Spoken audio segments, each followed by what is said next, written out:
Tutko, who produced the album for you, Allan? George Tutko he's always been co-producing and engineering. He's worked with Rod Stewart, John Cougar, and he's done work with Duran Duran. And that guy himself, it was good getting a guy with fresh ears, you know, like there's a few names of producers that were pushed around, like, you know, you got your Tony Platts and your Mutt Langs and all that sort of thing, but you always seem to sound like the last project, you know what I mean? Like when they finished doing an AC/DC or something like this, and then a Def Leppard, you come out sounding like an AC/DC and a Def Leppard. So it was very important that you try and get a bit of originality into the sound of heaven, of the way that heaven is. You know, like heaven's just a raw band. You know, like I just keep saying to the American people, the American radio stations, the journalists, that here, you know, that we're a street band, like a Rolling Stones kind of just street band. Get up there, we do a job, we kick ass, and we try and make the main act work, and it's paying off for us. It's going great. That's great, mate. But there's another song on the album too I wanted to ask you about, and that's the Diana Ross song, Love Child. Whose idea was it to record that? That was my idea. We, you know, like we're always hunting around. Everybody was putting out copy songs, you know, and to try and capture all the eggs in one basket, or all the apples in one basket, so we're trying to make the album appeal to everybody, you know. That's where you got your rock school on the sleeve. And that's been known out here as a teenage hoodlum anthem, you know. All the high schools in America are claiming that as their anthem, just off the record there. Love Child itself, we were after a copy song, and there's nothing harder than trying to find a song, especially a copy song, and do it your way and make it sound good. And I think we pulled it off. It was the hardest song in the album, Love Child. That took about 3 weeks to get done. And I think it turned out one of the best on the album. It was great.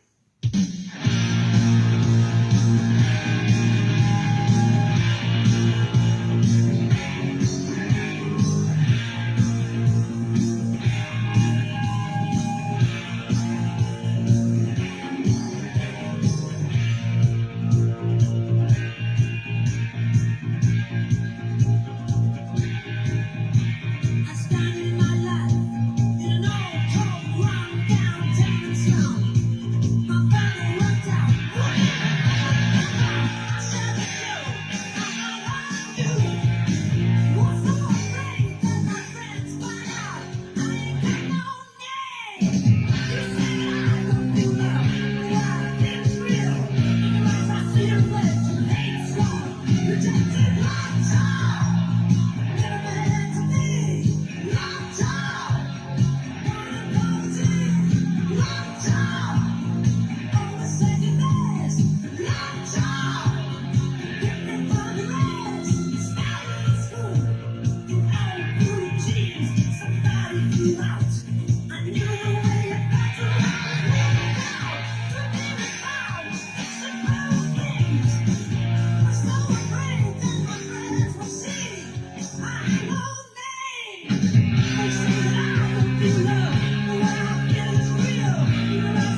still a very contemporary song, isn't it, Alan? The lyrics can still relate to kids that are growing up like that today. That's it, you know, and if you listen to the whole album, you got the songs like It Don't Mean Nothing to Me, Rock School, Love Child. The whole album is real down to earth. It's a real straight album, you know, talking about things that's what's happening this very minute. You know, a lot of the songs, It's a Hard Life, you know, was literally a song just which I dedicate to everybody in the music industry, because everybody's got this idea of grandeur as far as playing rock and roll. You think you're making millions and you're living in luxury, and it's quite the opposite until you start getting up there. So every song on the album's got a special meaning to I suppose everybody, and it's not just into the band itself. It's for the kids. You know?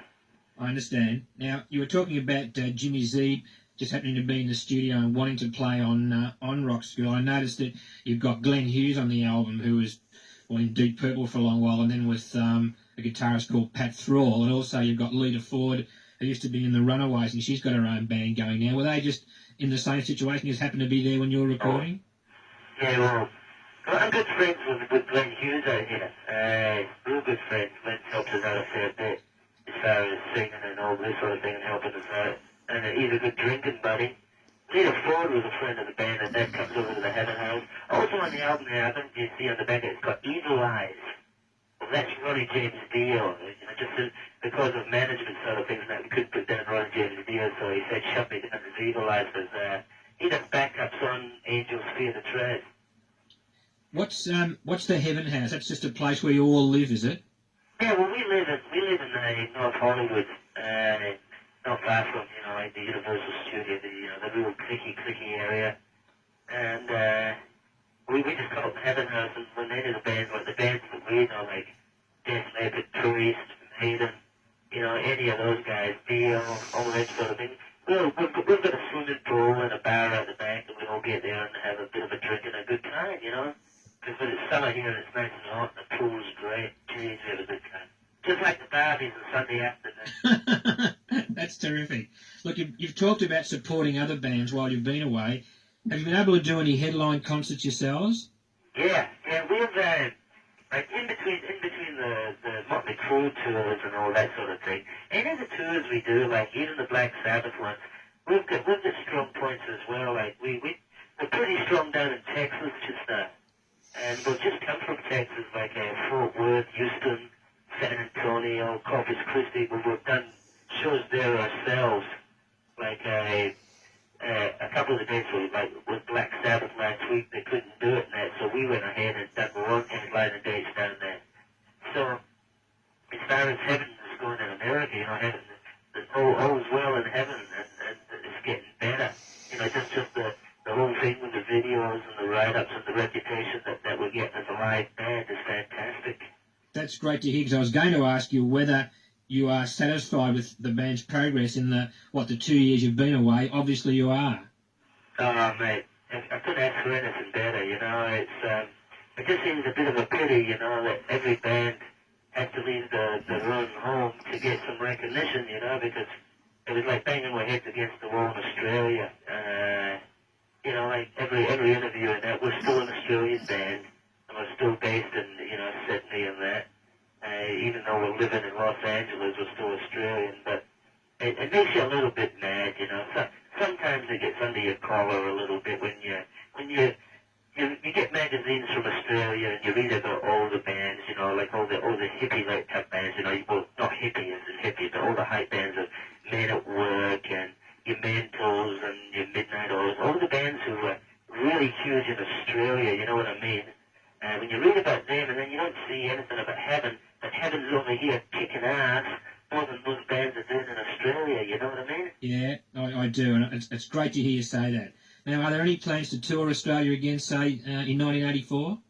Yeah, well, hopefully what was happening is we're just waiting to find out, because there might be a little bit like we'll kill a couple of birds with one stone, because Ronnie Dio is going to Japan and there's been talk about going to Australia. This is happening in March or May. And with a little bit of luck, we might, if Ronnie comes to Australia, we'll be coming back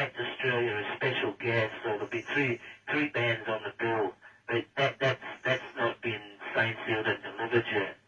So whichever way it goes, hopefully in that we can maybe get back to Australia in March or April. If, you know, even if just to see our family or do a few gigs and write a few songs and then come back to America to record, because we've got to start recording the new album this year again. Have you got enough songs for a new album yet? Yeah, we've already started writing. Me and Kelly and that have probably knocked up about 4 or 5 new songs. So, you know, there's no rest for the wicked here.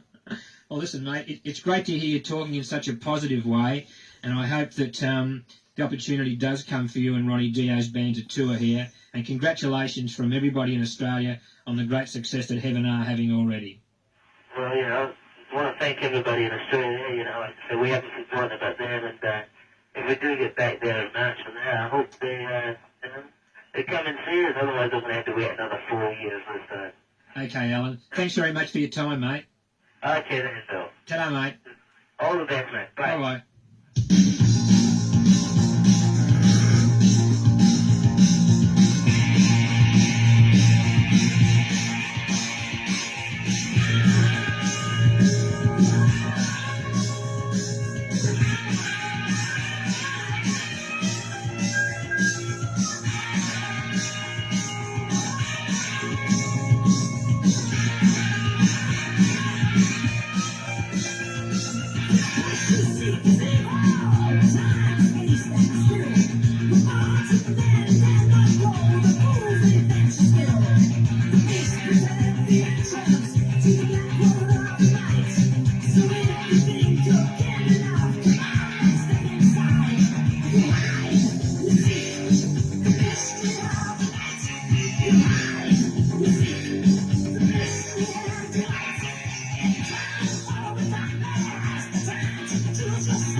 Right, we've got Kelly and Allan here from Heaven, the great Sydney heavy rock band who were down here last week, and they're now sort of materialising while they're up in Sydney at the moment. They're materialising once again on the Heavy Rock Show for the fabulous Radiothon special they're having, and we'll just do a bit of a preview of this new album you've got out, which as yet untitled, but Untitled as yet. currently being pressed over in England. Oh, well, I think it's been, it's the master tape's never going to be taken